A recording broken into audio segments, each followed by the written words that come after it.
A Sesame Street Christmas by Pat Tornborg. Pictures by Tom Cook. Featuring Jim Henson's Sesame Street Muppets. A golden story book and tape, as told by me, Big Bird, and by my friend, Oscar the Grouch. That's me. Okay, every time you hear this sound, you'll know that it's time to turn the page. Are you ready to begin?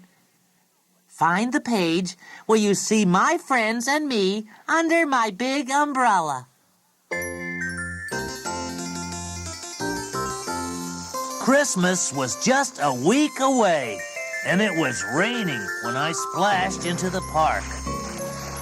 I found the gang from Sesame Street gathered under Big Bird's umbrella. "Why all the long faces?" I asked.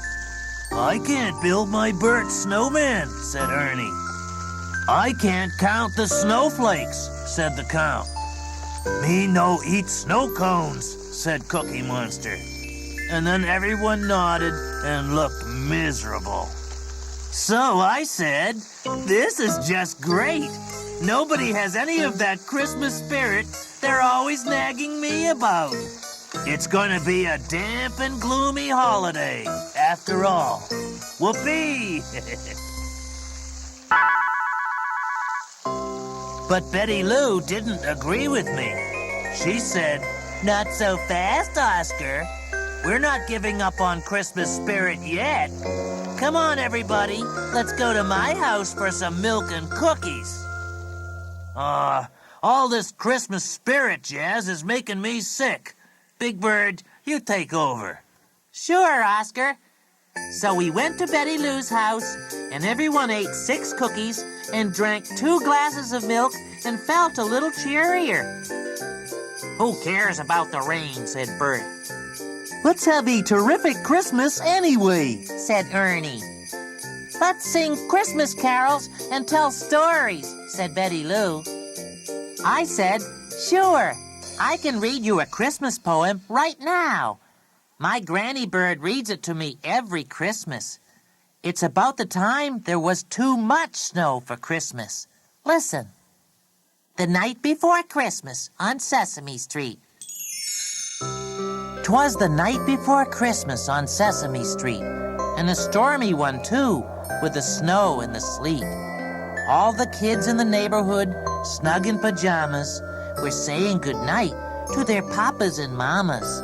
The house was all quiet at Ernie and Bert's as they climbed into bed in their cozy nightshirts. And even outside, everyone was at rest, the Grouch in his can and I in my nest. There was one little house where not all was so comfy. 'Twas the home of that famous magician named Mumphy. He feared that the blizzard would keep Santa away, and he thought of a bleak Christmas morn with dismay. "This storm might be too much for Santa," he said, "so I'll conjure some toys for the children instead." Then he snatched up his wand, and before he could say, "A la peanut butter sandwiches," he was on his way. A little past midnight, Ernie jumped out of bed. He'd been jolted awake by a thump overhead. As he peered at the roof, he said, "Gee, Bert, that's funny. I thought Santa had reindeer, but that looks like a bunny." Ernie raced to the living room just as a foot had emerged from the chimney all covered with soot. The body that followed was equally grubby. Said Ernie, "Why, this Santa's not even chubby. His face is all dirty, his cloak's black as night.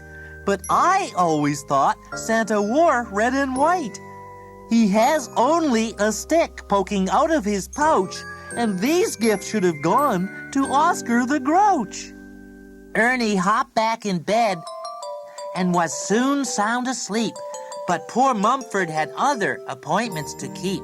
With his team of white rabbits, the brave little wizard continued his trip through the terrible blizzard. Mumphy's magic did wonders on that Christmas Eve, but the gifts it created were hard to believe. There was seed for a bird by the Count's Christmas tree, and the sneakers for me were only size 3. Little Grover had hoped for a new teddy bear, but his gift was a ribbon for Betty Lou's hair. And if you think that Grover was pretty unlucky, Bert's soap dish was intended for poor Rubber Ducky. As the morning came, Mumford drove home through the drifts. He had made all his rounds, given everyone gifts. So imagine his shock when he walked in to see a fat, jolly old man sitting there by his tree. Mumford, my friend, Santa said with a smile, I've been 2 steps behind you for quite a long while. Though you made some unusual gift selections, you've done a fine job with my little corrections. I followed your sleigh and erased all your traces. You left all the right gifts, but in all the wrong places. I just made a few switches so no one would know that old Santa Claus was held up by the snow. But the meaning of Christmas is not gifts, my boy. It's the impulse to do things that bring others joy. Though your magical wand can't do anything right, the true magic of Christmas was with you tonight. With a nod of his head and a wink of his eye, Santa hopped in his sleigh and took off for the sky.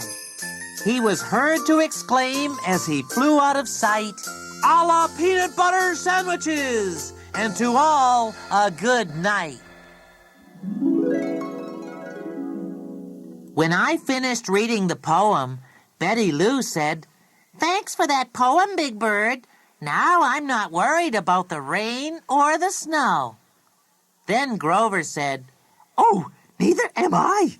Christmas is Christmas, whatever the weather." And I think Grover was right, don't you? No, Bird, I don't think Grover was right. Christmas is much better when the weather is crummy. Anyhow, I've got my own Christmas story to tell. I call it Oscar's Christmas Carol, a Dickens of a story. Now listen. "Bah humbug," I said loudly, just as Big Bird and Betty Lou walked by. "Bah humbug," I said again as they stopped to stare. Whatever that means, it sure sounds grouchy, said Betty Lou. What's the matter, Oscar? "Nothing's the matter," I answered. "Everything's great. I'm reading a terrific story about a mean old fellow named Mr. Scrooge. He hated Christmas, so he said, 'Bah humbug,' all the time. He sounds just like my Uncle Smarmy. Why, he might even be a relative of mine."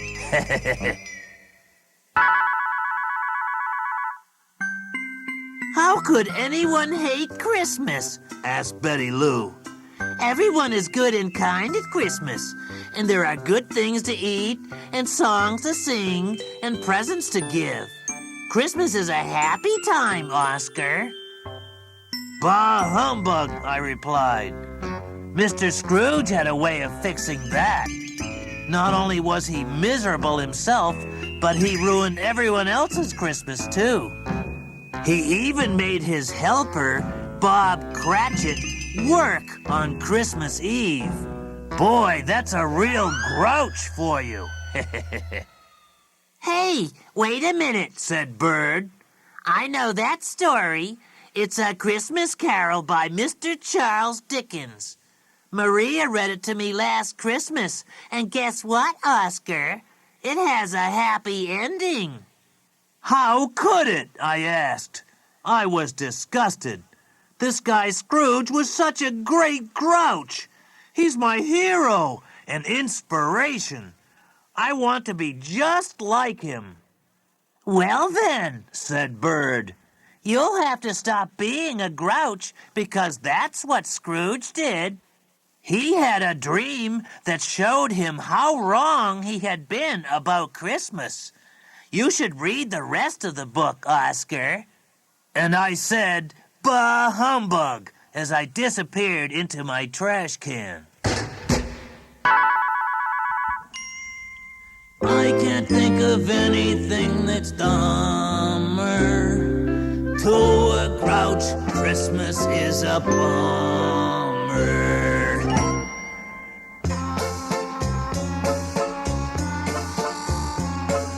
Beaming faces everywhere, happiness is in the air. I'm telling you, it isn't fair. I hate Christmas.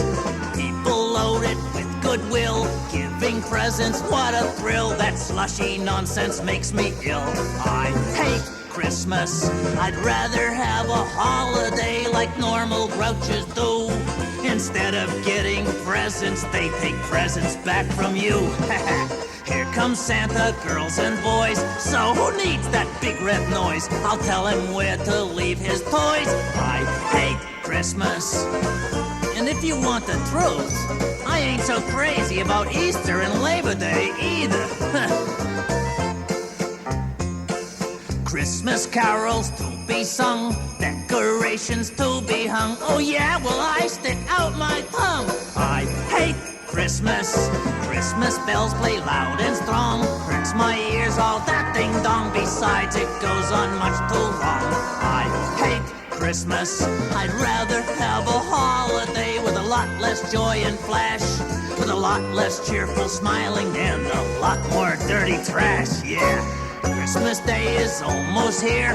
When it's over, then I cheer. I'm glad it's only once a year. I hate Christmas. And whoever hung that mistletoe over my trash can, well, I say hooey and bah humbug!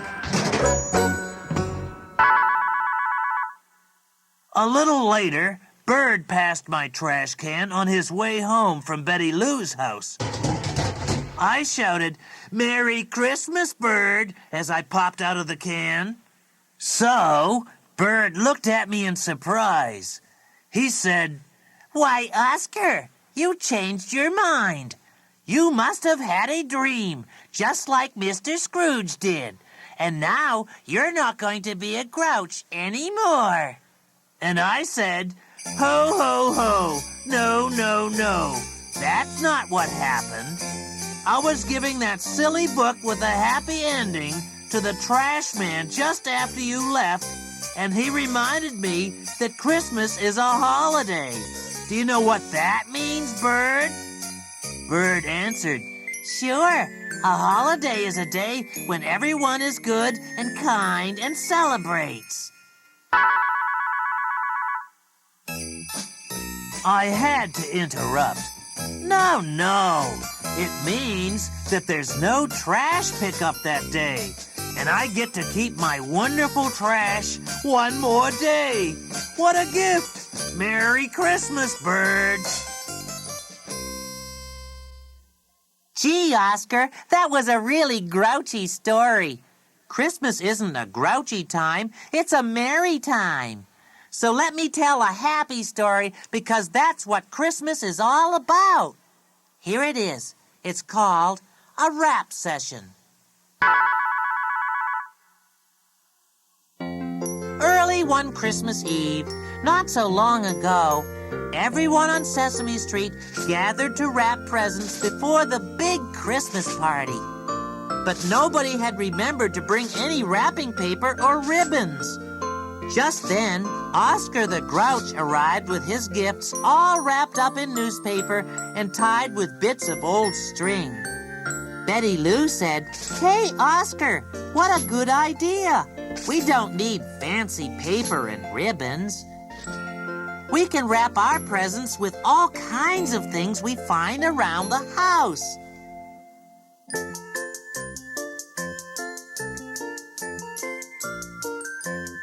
Just as we were finishing wrapping the gifts, Prairie Dawn looked out the window. She cried, "Oh, look! It's snowing! It's going to be a white Christmas after all! Let's go caroling!" And that's just what we did. Here's what we sang.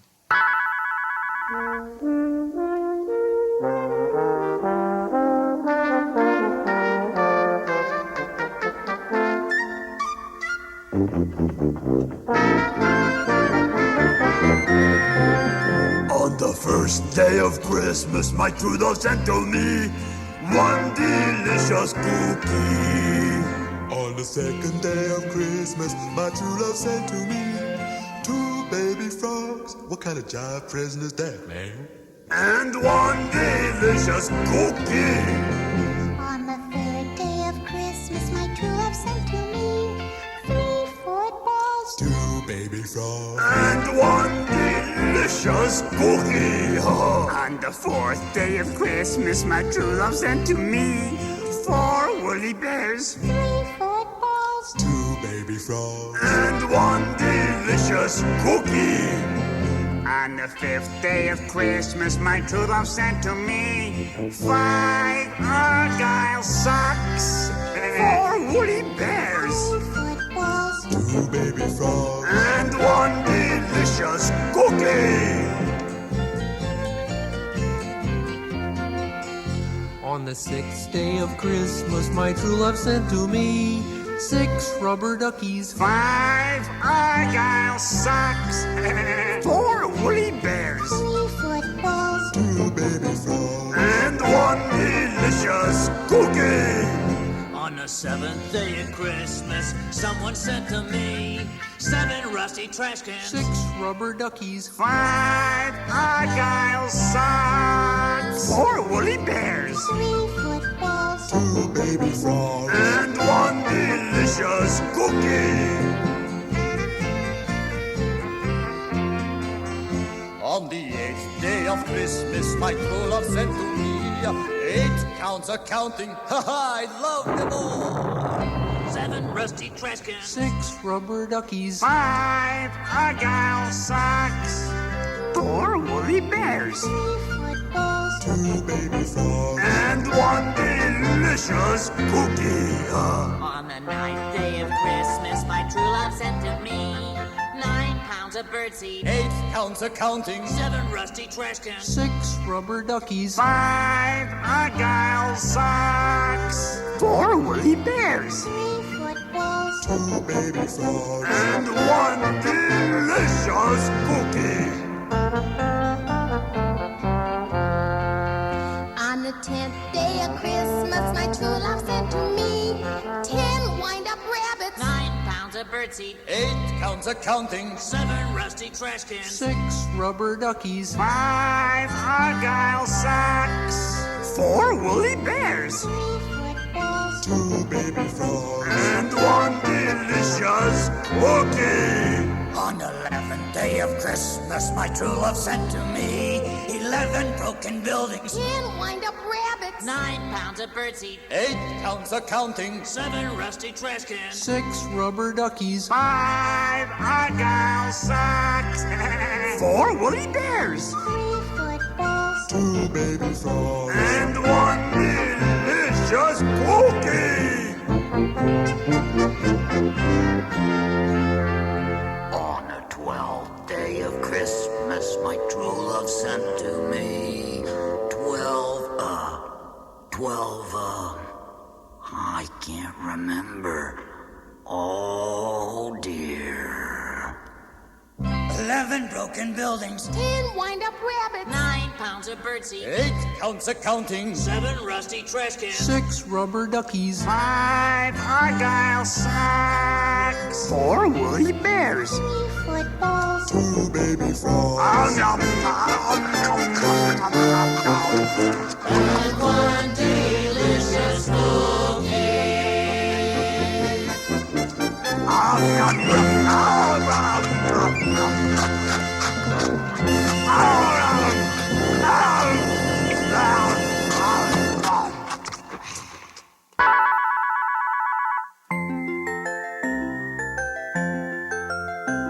Merry Christmas, everybody. Have a grouchy Christmas.